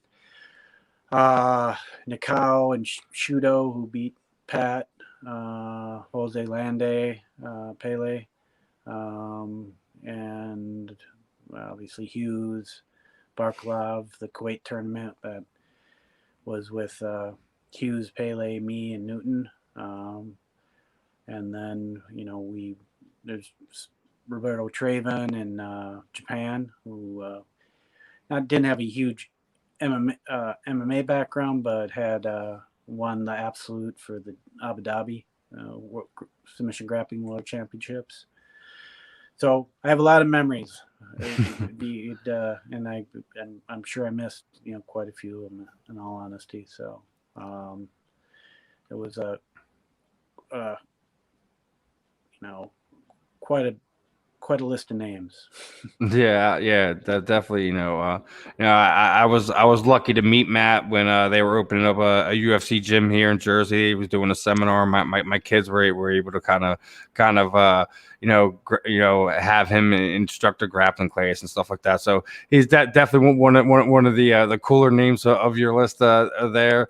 I mean, even some of the terms too, like when you're talking about the old judo days too, man, like that stuff goes even further back. Like some people who were there in the really early days. What's kind of one of your things that you wish that you were able to kind of be a part of, as you see like how much the sport's grown over the last like 20 years or so? What would I like to be a part of? I guess I'd like to be a part of the bigger paydays. Yeah, I mean that's kind of what everyone's still kind of fighting for. If you really ask me, I mean, as much as they've grown, I don't think as the fighters are taken care of as much as that they probably should be. But I mean, you're still seeing people fight for it now, where fighters are leaving UFC to go PFL, Bellator, whatever, and then we're seeing the nonsense in the world where we're seeing the Paul brothers fighting Mayweather, and this he's about to fight Tyrone Woodley. It's and they're raking in the dough. Yeah, that's some craziness. So most definitely. So I actually didn't even see that fight. How was that? I didn't know. As soon as I heard there was no judge or anything, I was like, I'm out. So, Do I you feel like like as a fighter that like almost stuff like that, like would you feel disrespected by the idea of a guy like that, like stepping into like almost like what you consider your workplace, and you're like, dude, like you're a professional YouTuber, I'm a professional fighter. Like I almost feel like you always want to like punch somebody in the mouth and like kick their ass, but I feel like there's almost like a little bit of extra incentive. Like it's gonna feel extra good to do it to some punk like that, right? Like it's gotta. Yeah, I would imagine, but he's also tripping off, and I mean, obviously the dude's putting in some time boxing, right? And he's got some skills for boxing, but he's for whatever reason he's pigeonholing MMA guys, but he isn't stepping up and wanting to fight in MMA. So I mean, it's like he's wanting to box MMA guys, which is, that's wonderful that he wants to fight, but he's trying to make a name for himself fighting people with names in MMA, not in their sport. So I'm going to talk shit about Wayne Gretzky, but I'm going to challenge him to a chess match. So I mean, yeah, great. So like, that's wonderful. I beat you. Well, yeah. I mean, and then it's like, yeah, you knocked out Askren, and the probability that you would have had 5 seconds to do anything if it would have been an actual MMA fight is not very probable. So, it's there's that reality of it. So, I mean, he's playing the game well for himself. So, however, he's making the money, and that's a lot of what stuff has turned into for the betterment and the the spiral downward of things, both, I guess. So there's more attention and there's more media, but with that there becomes more sideshow and more ridiculous stuff. So so there's good and bads of it, I guess. It almost feels like, to me, it almost gives me like a celebrity boxing match type of thing. Like I know, like Mayweather's a professional fighter, and the other, Paul has like a fighting background technically, but like it almost feels more like the Lamar Odom Aaron Carter fight that just happened, where I don't even know how they lined that one up. Lamar Odom's an ex-NBA player. Aaron Carter used to be in the Backstreet Boys. Because it's called celebrity boxing. It's not actually a real fight. It's celebrity boxing. Boy, that's almost what this is. How is like a professional YouTuber like that? Almost is celebrity boxing. Like I just yeah. I mean, like for whatever reason, this is they're pulling people in with with fan bases to basically fight and to do stuff. I guess that's good because it's bringing attention to the sport. Yeah, is it kind of in some ways kind of ridiculous? At the same time, I mean, Paul seems to be doing pretty well boxing, and he's actually put some skills together. So I mean, that's hats off to him for that. But same thing, it's like he's not challenging the people in what they do. So if he wants to truly talk shit, he should step up and do that. So. So the people that say it's bad for the sport, and there's been a lot of people that come out obviously as of late, like I get the feeling that you kind of don't feel the same way by that, by your comments. You kind of feel like, hey, like it is what it is, knock yourself out if you feel like doing it. Yeah, I mean, it's kind of the road way things have gone for the sport. The sports became entertainment media, so is it good for the sport? I mean, the sports become entertainment. That's probably bad for the sport, right? I mean, if you're looking at it directly as a sport, but we've decided, and I guess that's something that Dana and everybody else a while ago decided to make as the thing we value, right? Does the person move the needle, right? And that wasn't necessarily about does he deserve it? Is it this? Does he move the needle? So how good is he? Should a person get paid how good they are? That's the sport. Moving the needle is entertainment, right? But we've decided to value entertainment. That happened a while ago. It's just this is the outplaying of it. So you can't go back and then for the last 2 to 5 years saying that's what we value, and then now say, oh, but we don't like this. We've been fucking value. That's what you told us to value. So it is the entertainment factor. So, and that's what people want to watch. However, directly, if you're just looking at the idea of the sport, then that's about who is the best and who's doing the work, or often in the past, that's how we look at the sport of it. Right. So, I mean, it's taking a life of its own, I guess, a little bit. So just a little bit, just a little bit. They opened Pandora's box, and then they're now. Yeah, you can't close it no more. Now they're watching all the weird creatures crawl out. Exactly. The purple hair and the fangs and all this. I mean, just from my perspective of, and I'm not. I'll watch stuff, and I'll watch social media streams and stuff like that occasionally, and I'm doing other stuff here and there. But like the ridiculous shit you hear people talk about on Facebook, or like people talking about their days and this or that, and then you look at you don't know who the person is, and then you look them up, and they're like, you didn't have any days, dude. So I'm like you'll be looking at a person that's like 1 in 3, and they're saying they retired, and they haven't fought for 4 years, but they'll say they're never going to retire, and they're looking at this dude, and he was 1 in 2, and he hadn't fought for 3 years. I'm like, you retired? You never started. But I mean, it's like another level of ridiculousness. So. Well, I mean, like we talk about it, but like you're even sitting there saying like we sit there and say that we value the entertainment, but they also taking parts away of the entertainment, like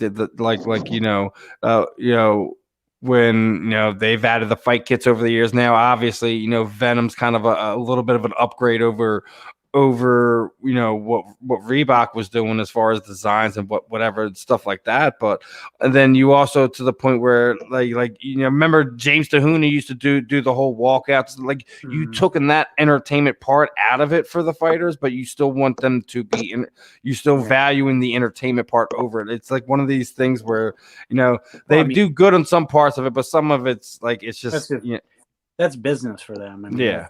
That's an aspect of how are they affecting their profit margins. How can they bring more money in and other things like that.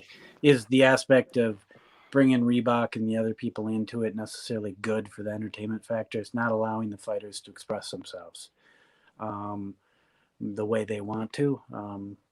So I would say that that's I mean, I guess you can argue that it's uniforms. You look at the NFL and whatever and other things, and maybe they're looking at from that perspective. But I would say, I mean, when it came down to it, it probably just had to do with profit margins for them. In all honesty, I personally like people to be able to wear what they wanted to wear, to see what they're. That was the cool part of like when you were coming up. I was like, oh, what kind of cool shirts did they come up with this time, Yeah. etc. You know what I mean? Yeah, or what dumbass shit did they come up with? So I mean, I still think Dennis Hallman ruined it all for us. I still swear that. I still swear to this day. I was there for that one here in Philadelphia, and I still to this day was just like, why? Did you even watch the fight? You're just like, and the funny part is like I bought the DVD, and if the fight is not on the DVD, I promise you, it's not on the DVD. They burnt that one from the history. They put in a station break, or you get blue screened for like, and then for like whatever. No, that was. I think the only thing Dana was happy about is that Hallman spent the majority of the time on his back. Yeah, I don't. That was definitely not a good call on my part. Oh man, Bert should have hit up Dana way earlier about this. Like, Dana, we got a major problem. Yeah, no, I would. Yeah, no, that was rough. I would. I actually didn't get to see that live, but I think I would have been making popcorn for the next 15 minutes. I was there. It'd been the best popcorn anyone ever fucking had, though. I was there. All I remember is that there was a fight going on in the stands during the time. Of course. So it was the thing that they were talking about more. Thankfully. Dana probably paid someone to go punch someone. That wouldn't surprise me. I'll give you $50,000. Go punch that dude up there. You get arrested. Give him this card. Tell him to send me the bill. I'll bail you out. That would have definitely been a good call.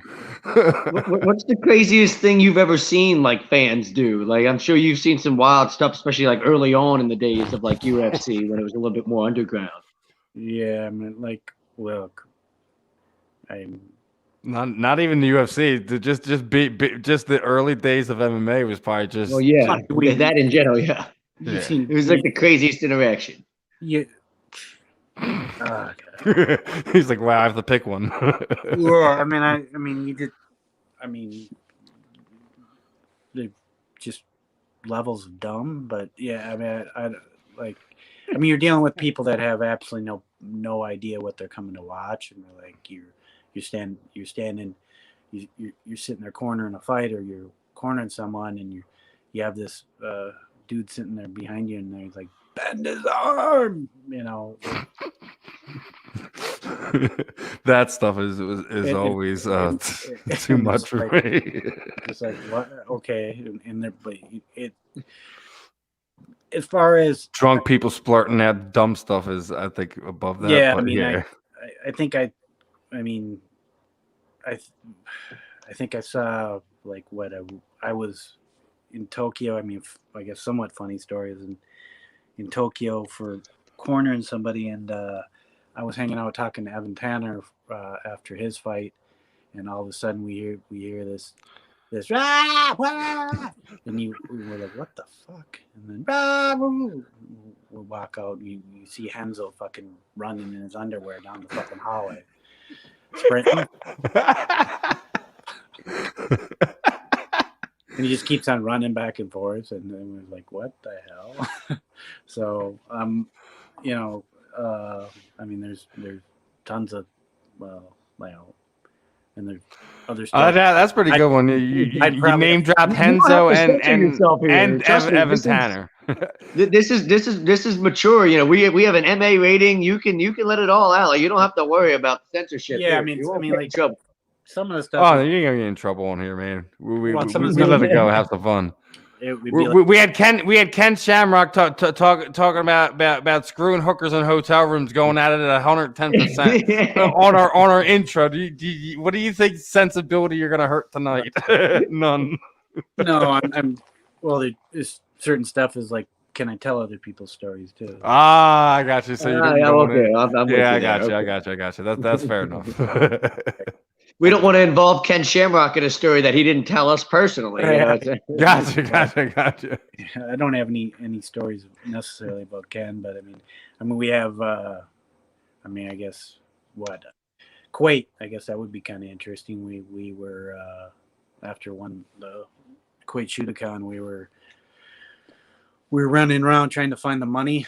Obviously, because they didn't have the cash and. Oh yeah, I remember the early days. Hey, we need you to fight. You go and fight, and then the event's over. And hey, where's my check? Oh, you have to go find X person, and then you have to go. It was they brought in they had Cream there, and they were expecting to win. So I don't think they had American cash, and it's not they necessarily didn't want to pay, but I didn't think they expected to need to have to. And they were like, we're in the middle of Kuwait City, and they're like, how do we, where do we get? They were like, the banks are closed because of a holiday, and they need to find $60,000 in American cash. So it's like, my flight's leaving the next morning, and the banks are closed. So like, we're running around with the Sheikh's son through Kuwait City in his Mercedes, tracking down people and stopping at people, trying to find out if they got cash, basically put together cash before I fly out. Which, I was kind of pissed because we had some, I think it was some SEALs were supposed to be picking us up from our hotel, and they're going to bring us on some fast response boats on the Gulf. But I'm like, well, do we go hang out with the SEALs on the Gulf, running on fast response boats, or do we track down our money? I think I'll track down my money. But, and then they did though. This was kind of funny. Is we're sitting there in Kuwait's obviously dry. There's no alcohol around, so we have these American military and some SF guys come up after the fights, and they're like, "Hey, what do you want to drink?" I'm like, "Well, we can't get anything to drink here." And it's like, "No, what do you want to drink?" And I'm like, I don't know, because I always drink Jack after my fights. I can't say I would ever drink Jack for the sake of it anymore, but that was a tradition. So I'm like, give me some Jack. So I guess they snuck into the U.S. Embassy, went to the U.S. Embassy, stole some Jack Daniels, brought it back out, and ran to my hotel, and they're like, here. So that was kind of funny. But nice. And we sit there, me, Pat, and I think Matt. Well, Matt was. I think Matt was a little weird. Was still a little off because Pele hit him pretty hard. But me and Pat were drinking Jack and smoking Cuban cigars in Kuwait City. So the military members were drinking with you? No, they weren't. I don't. That would have been really badass. That would have been getting drunk with U.S. military. Maybe they would have if they brought us out on the freaking boats. I mean, I believe they're SF dudes, so they had obviously they've been bringing private citizens on the boat, so that would have probably been breaking protocol too. So, but yeah, they just drop it off. I don't think they would have wanted to get caught walking around because I think actually it's a federal offense there. So, but. They got me the stuff, they're like, and obviously we're not walking around the hotel with a bottle in our hand, but it was funny.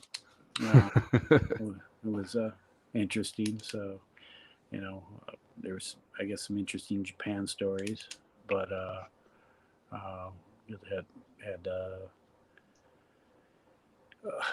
I guess I'd have to sit down and think about it. I haven't thought about all the chaos of it. I think one of the last stories we talked about, one of the first fights I ever had was the fight got canceled, or the venue said, no, we're not going to allow this. This is way back. And then the individuals were like, okay, well, we're in the middle of fucking Wisconsin. And we're like, well, what are we going to do? Everybody showed up, and I think they were like, okay, well, they found a house, abandoned house.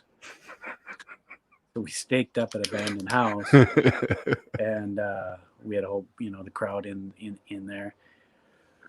Everyone stood, like they had whole bunch the fans or the people hanging out to come to watch stood in front of the windows and the fucking big standing radiators, and they had the fights in the middle of the frickin' living room basically, and had people stand in front of the window so people didn't fly out the windows. So yeah, I don't know. It's pretty freaking funny. Or the driving 24 hours, or or not 18 hours, sleeping 7, driving, and then showing up to a fight with walking in, weighing in, and then fighting. Those are some interesting ordeals. Some of them early days are just walk in, weigh in. Okay, you're up now. Yeah, let's do this. So, but I mean, some of the stuff is like you're in Minnesota, and it's like you're driving down to Evansville, Indiana. It's not like you're not going across town, so you're making a long road trip, and then you're getting there, and then sometimes stuff happens, and then it's like, well, you get a flat tire, or it breaks down, or something else happens, and it's like, well, you call it quits, or do you keep rolling, and once you get there realize, okay, I haven't slept, and I've been traveling for how many hours, but do I do this or not? So, but early on, I guess you had to do it. So that's how you got active, got your name out there, just kept fighting, right? Yeah, you keep fighting. Well, and the little money you're making is obviously what's feeding you some of the time. So it's I mean, pay might not be great now, but it obviously was worse then. So yeah, so. It's significantly better now than it was then. So yeah, I mean, you have an option of, okay, I can decide not to take this fight. Back then, it's like, well, you're basically fucked if you don't. So that's the little money you have coming in. So yeah, Lord wants to know our thoughts on Asanya Vittori. What do you have tonight? And if by submission KO, what round? I don't know. It's a tough one, man. What do you? You talking about the main event for tonight? Asanya versus Vittori. I didn't see Vittori's last fight. How is he looking? He looked pretty good. Like I said, he definitely warranted the rematch. I mean, obviously,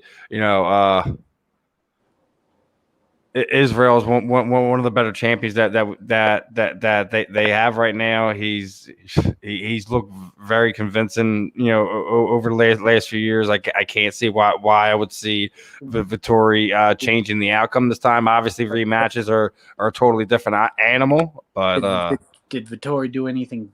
Has he shown to be able to do anything different to break into?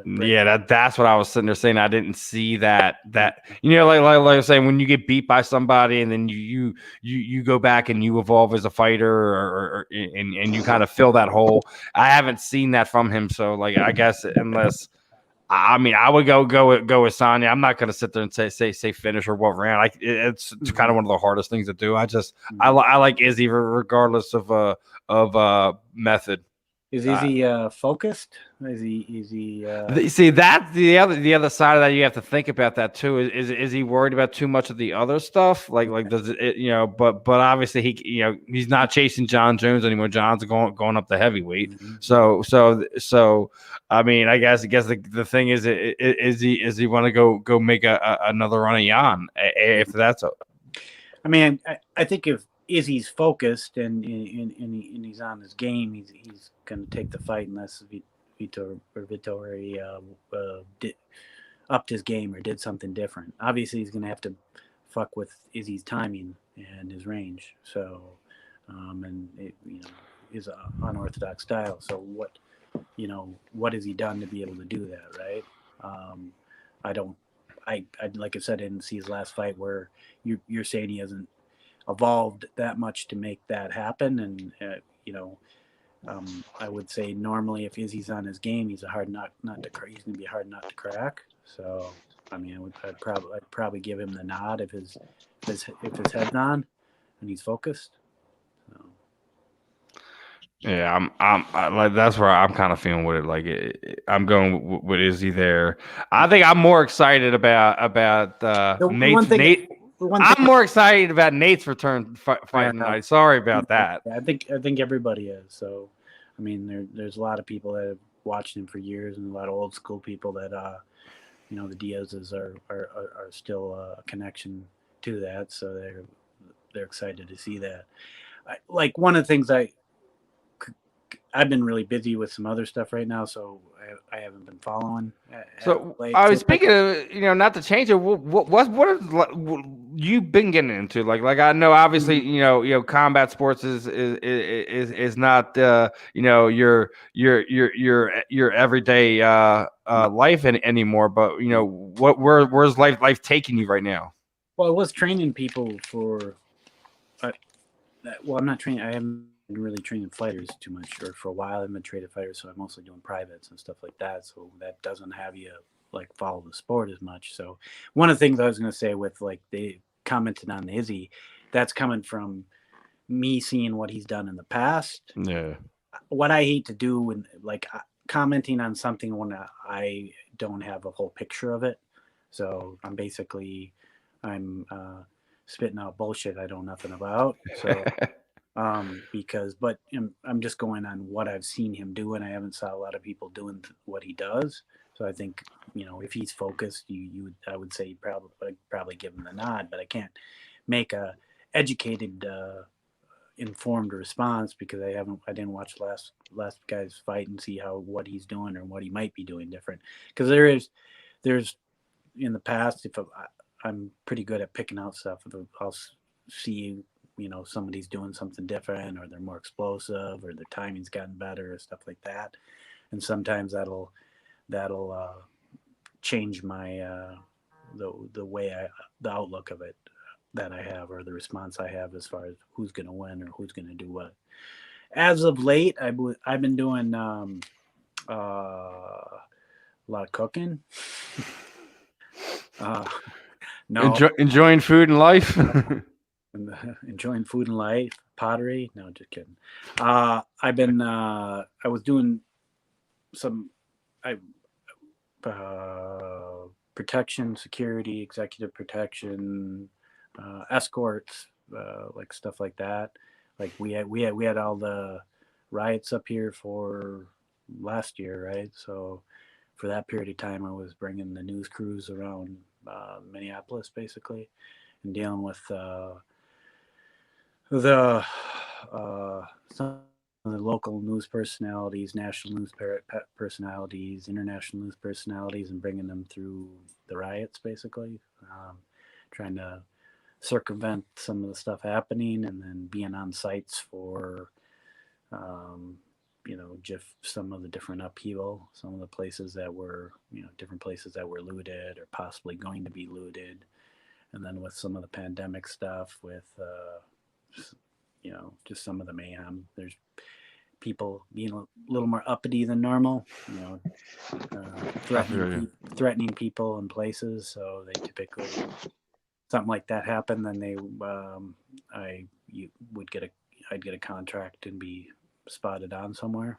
So that's kind of what I've been doing. So what was that like? Kind of being around all that, being in that whole experience. I mean, obviously you're a fighter. You've been through all kinds of things. What was it like? Kind of, having to be around all that. Obviously, like you said, you were dealing with a lot of the media and news personalities, making sure they were getting through there. Obviously, you were in the midst of it. What was your thoughts on that? On having to deal with that? I mean, obviously that's your backyard there, right? Yeah, well, it was part of me. I mean, we're running around places that's. As a kid, maybe I bebopped around a little bit. So I'm like, oh yeah, I dated a girl over there that used to live in that neighborhood or whatever. So it's that side of it's kind of, some of it can be interesting. It was kind of just like you step back and going, what, kind of crazy. So you see places smoldering or right after they got burned down and be like, oh yeah, had a burger there a long time ago. Like, well, I can't have a burger there no more. Damn. I'm not going to be eating there again, I guess. But so, and then there's just the aspect of like, a lot of people pissed off, and a lot of emotion. You get so it's I don't know. I'd take a couple of years to probably interpret exactly what I saw and how I felt about it, how we will feel about it. Yeah. I guess I'll feel better about it in 3 years if if something good comes out of all this, So, and it wasn't just a whole bunch of people yelling. So, I mean, it's one of the things like as a mixed martial artist, you hear a lot of MMA coaches and jiu-jitsu coaches clamoring for police officers to have some type of jiu-jitsu training. Like some I hear there's a thing being enacted that some are being required to be at least a blue belt in jiu-jitsu to be a police officer. Yeah, is that something you would like to see implemented? I think it. In my experience, a good amount, a person that has a good background and a lot of grappling and competition, they, I mean, you can get people that are, just going to always be bullies, but I think there's less likely things are going to escalate if the person is skilled. I mean, or you're going to know pretty soon that he shouldn't be doing the job. So you have a more of ability to control the situation quickly if you understand aspects of grappling, right? So I guess I would agree with that for the most part. So, but I mean. There's a huge debate which way policing is going to which ways policing is going at all, right? So yeah. So I think it's better for them to be trained. They can deal with the situation more efficiently. Hopefully, use less force because they're more skilled. That isn't always the case with human beings, but it's considerably more probable. I mean, I've seen through the years doing different things. I've seen more people injured at whether it was bars or other places with staff and other things that were not skilled because they took stuff too far and they couldn't control the situation. So, but the question becomes is what's going to be acceptable in policing for the next year to 2 years, right? Yeah. And what's going to be set up. I mean, I know they're introducing a decent amount of the different laws and as far as hold downs and chokes and various other things, and so if some of those things can even what's going to be considered allowable in 2 to 3 years, I guess, right? Yeah, that's something that I think naturally, like when you think about it, right, like the idea of like you're trained in something, a background of that kind, Mm-hmm. you naturally are going to be in a life or death situation or something like that where you feel as if, hey, I could be in danger here. You feel a little bit more comfortable knowing, hey, I can protect myself. I've got myself, right? I can take care of me, sort of thing. And from the de-escalation standpoint that you talked about, as far as you're less likely to get pulled into the adrenaline. Yeah, you know what I mean? I would think it would help anybody that feels like, hey, I can handle myself in that way. I would like to think mentally it helps. Yeah, I would think it helps, and then you're more likely in have an ability to come away from the fight or flight situation and you're dealing with a situation rather than reacting to it. I mean, there's a reality, like once adrenaline hits and your heart rate raises, like your mind works differently, right? You're above so many beats a minute, and with the adrenaline dump and hormones in your body, your vision drops. There's auditory exclusion, tactile or fine motor movements break down, and then chain chaining motor movements will break down. Your gross motor skills, like your pushing or strength, can go up for a little bit, but then you have cognitive breakdown, right? So your ability to actually follow logically in the situation, kind of you're then reacting, right, once the situation's gone so far. So I mean, that's one aspect of it. Like the populace and the people looking at a lot of these situations, it's like you obviously you're mad about something, but you never actually been in a situation where you've had to react to something you can't control and you're afraid to die in. So it's so there's that reality. I mean, you're like I said, your hearing goes, your vision narrows, your ability even later to basically put together exactly what happened can change. So it's like a lot of times it's best if you're in a situation, lawyer up and give a statement the next day when you actually can know exactly a well-formed idea exactly what happened and how it happened. So now I want to give you one more before I get ready to let you go. Coming out there that the UFC is actually coming up with some type of a fighter pension for the athletes.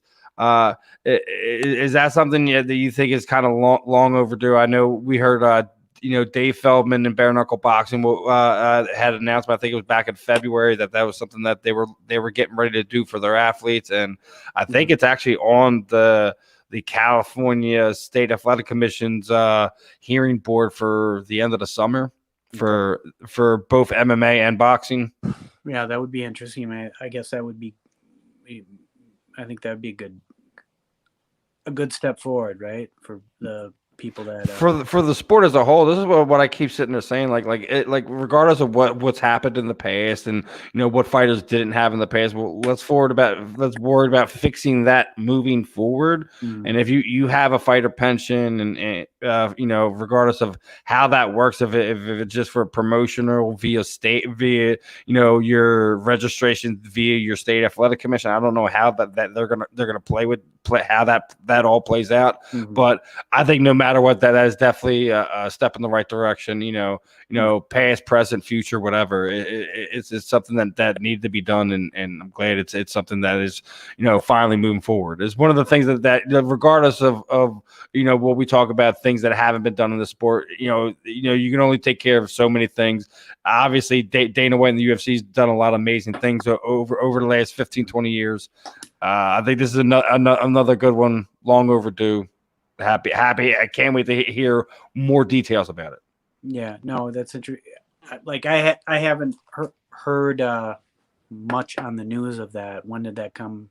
I think it was last month. They said something about. I think it was like and the UFC is announcing this, or where was the sign? I gotta. I mean, I think it's a good thing. Yeah. Obviously, anything to support the athletes in the long run. Obviously, a lot of people take a lot of heavy toil through their competition and their training. So anything to help them in their later years is a good thing. So, would this? Do you think, like, if this passes, would it tie into something that we talked about earlier with the idea of guys like, Conor McGregor and all these guys like thinking about jumping from someplace to UFC just to maybe go do boxing because there's so much money. So much more money in a sport like boxing that something like this maybe eases that concern, because the idea that you're taken care of after your career with the injuries, the whatever, there's things there's avenues where you don't have to worry about, not having the money to take care of yourself post-fighting career or whatever. When you're talking about Conor popping over to boxing to make that's a hell of a lot of money. So. Yeah, I mean, like making more money in one boxing match than he did in his entire UFC career, sort of thing. Like, there's got to be something in his mind saying, "Hey, post career, I'm now set for life," whereas before I wasn't. I think he was doing okay, right? So he wasn't doing bad, but that fight put him well off. He was making more money from advertising and marketing and things like that. I agree with that. Conor made more money advertising at that point in time than he did at fighting. I agree. Still wasn't hurting, right? So it wasn't. It definitely wasn't. The fucking pension is, if there's pension or not, that it wasn't going to come into his that's not going to come in. That's not going to bother. It's probably coming more out of him than going in. That's not going to change his decision cycle. It might change some of the other people like that aren't making that type of money. It might make them not. There might be more people in the UFC now looking to boxing and other things that maybe won't make the money or even close to the money that Conor is, but they might be considering it just because they're like, well, how do I set myself up? But they're not raking in millions of dollars. I mean, like, I don't think that was a concern for Conor. Like, this might help out. That this might stop some of the other people from, trying to take a fight that they shouldn't take or break from the sport and go into boxing because they want to make money to basically feed themselves and know their. Well, yeah, we've seen it over the years. Like when we watched Tito and Chuck go at it in that stupid freaking fight with under Oscar De La Hoya. We should have never happened. It was a money grab for both of them guys. It was it's something we should never had to do. We lost Tim Hegg because of things like that. Mm-hmm. It's one of these things where you just it's scary that it's rough to try to tell a professional fighter like, hey, you can't do this. And I think that's why like people were scared of bare knuckle boxing when it first came out a few years ago, is that they were worried about them preying on kind of broken down MMA fighters and putting them quote unquote in a kind of more of a dangerous situation. Mm. Interesting to see, here we are 3 years later, obviously, they're still having some of the problems that the UFC did early on. Obviously they just had to strip their champion and he not getting the money he wants, and, that they're moving on from where they're going. But I think they've proven that it's not more of a dangerous sport. So it's interesting to see how that all plays out. But yeah, man, the pension thing is great. I it's one of these things that I think what I'm more interested about is getting the language to see who is it covering. Is it covering guys like you who's fought in your age? Because that could be important for some of you guys. I don't know how that would all work out, obviously, but it's still interesting to see who it would be. Yeah, I mean, obviously, if. Yeah. There you go, Don. Thumbs up, Don. This is the first time I've heard of it, but I mean, I think it's a good thing. Anything to support the people bleeding in the ring it's a good thing in the end, right? So whatever ring, cage, whatever. I think a lot of the combat sports athletes should be taken care of just a slightly smidgen more than some of these other ones. We're not saying that other sports aren't as dangerous, but you're not taking the punishment you do training for MMA. Yeah. So it'd be nice to see. Obviously, it'd be nice to make sure it comes out with some actual substance, and that is just not a stupid play. So, but I mean, yeah. Regardless, we can say it's probably a step in the right direction. The conversation is the first step. Yeah. Once we get everything else is when we can kind of nail the rest of it down. Mm-hmm. Before I get you ready to go, Dave, really appreciate you spending a little bit more extra time than we spoke about. What I typically do here is at the end is kind of throw that proverbial microphone over you. Anyone you'd like to thank, anyone you wanted to shoot some love to, shoot at your social media sites, anything you're getting involved with, any charities you work with, anything you want to let the people know about. The time is yours, my friend. I don't know if I got anything to talk about right now. So thanks to, I guess, all the fans out there, and everybody have a good day. All right, Dave. Really appreciate your time, my friend. Hopefully we can get you back on air again. Talking some Tories, have some fun, and next time we'll make you have to send me some talking points beforehand. I got you, my friend. We'll give you a little bit more topic so we can we can game plan a little bit more. We can pick your brain a little bit. Okay. Hopefully I won't be running around creation. So. That's all right. We can work it out so we can work around your schedule a little bit so you can be nice and relaxed and have a little bit more fun. Well, I thought I was going to be, and then I got called on to something. So for the last week, and I can't talk about what I'm doing. You don't have to, my friend. I understand. When you're doing security like that, you don't got to say it. So I got a couple hours off, and then I'm 12 hours somewhere till next Saturday. So basically every day. So Jeez. Appreciate the time as always, my friend. We'll definitely have you back here on in the future. okay. Have a good one. Enjoy your night, my friend. Peace. All right, everyone. That was former UFC middleweight champion, the first one, Dave Menne. That was definitely a fun one. Has some layers to it. Like I said, definitely always going to be fun. Dude, are you watching this? Are you watching this Dober Riddell fight? Because they are. Yeah, no, dude. We We weren't even talking about our boy. Your boy did his thing and got the decision there at light heavyweight. I love it. It was great. Dude, the one dude's got a broken Drew nose. Dober is an absolute animal, man. Dude, he broke the one dude's got a broken nose. Riddell's got a broken nose, I believe. Yeah, he's got a broken nose. You can see it. It's kind of fading to the right a little bit. Dude, I mean, they're fucking each other up. What, Cactus Jack? What happened? What? Because we let Dave go, we're getting ready to get off of here in 5 minutes. He stayed on an extra 20 minutes longer than he was supposed to. Dude, dude, they're firing inside. Like he just hit him with a strong, dude. This shit. It's just a jab too. He's just going right down the middle. Yeah, I mean, he's like fucking firing in there. They're fucking taking another one there too. Just eating these shots. Oh, he just missed with that leg kick. What are they? He just missed with that head kick. What level are they?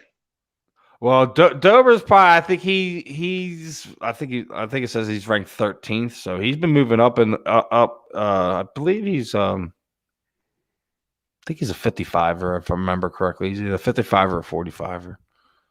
Okay. But yeah, that was definitely a fun one. You know, definitely unique. Didn't know that Dave was working private security during the riots there in Minnesota. That was pretty cool. Listening about Enzo running around the freaking hotel room in his underwear, screaming, walking around with freaking Evan Tanner was probably pretty funny too. So he just fucking laid him out. Nah, he slipped throwing that real quick. He slipped throwing that head kick that which basically didn't. Oh, did he? Do anything, I turned back and watched him go down. I thought he got caught with something. No. He threw a kick and he slipped. Oh, okay. He knows he needs to get him out of there. If not, he's gonna. Oh, he hurt him with that. Oh, he hurt him. He's hurt. Oh, he clipped him there. Yep. He clipped him again. Yeah, you could tell it was hurting him as soon as he got caught with the first one. He better find a way to transition. Shit. What the fuck is that? What is he locking in? An armbar? He was trying to go. He looked like he was trying to go for a Kimura, but that's not nothing yet. He's out. The round's over. He's got that. Oh, damn, get him. Oh, he's got him. Yeah, the round's over. Round's over. No. Round was over. Is that what it was? Yeah, the round was over. Is that the end of the fight? Is that what it was? Yeah, the round was over. That was the end of the round. Yeah, dude, that's a good fight there. They were fucking going at it. Absolutely. I don't know. Broken nose dude might have gotten it there at the end. I don't know what happened before that. If you haven't gotten the pay-per-view yet, might as well hop on again. It's going to be a fun fight tonight. 2 titles on the line. Izzy's going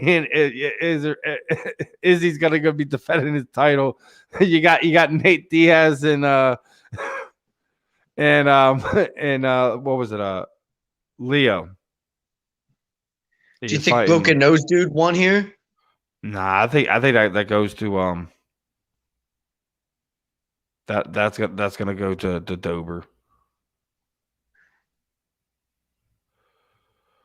But yeah, There's a little flurry there at the end. Didn't do enough to win him the fight. Diaz and Leon Edwards is the one I'm going to be looking forward.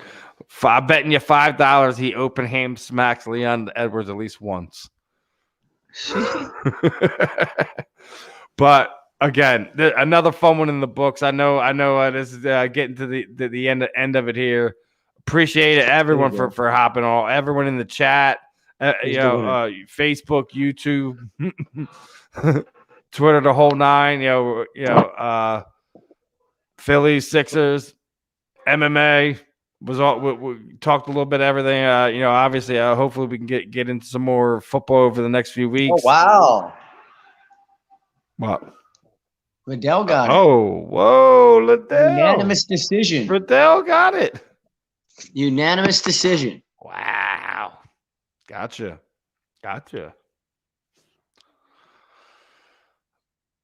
But this one's in the books. We'll be back next week. Another fun one. Not quite sure what we're gonna do, but this should be on the tail of Rachel's Father's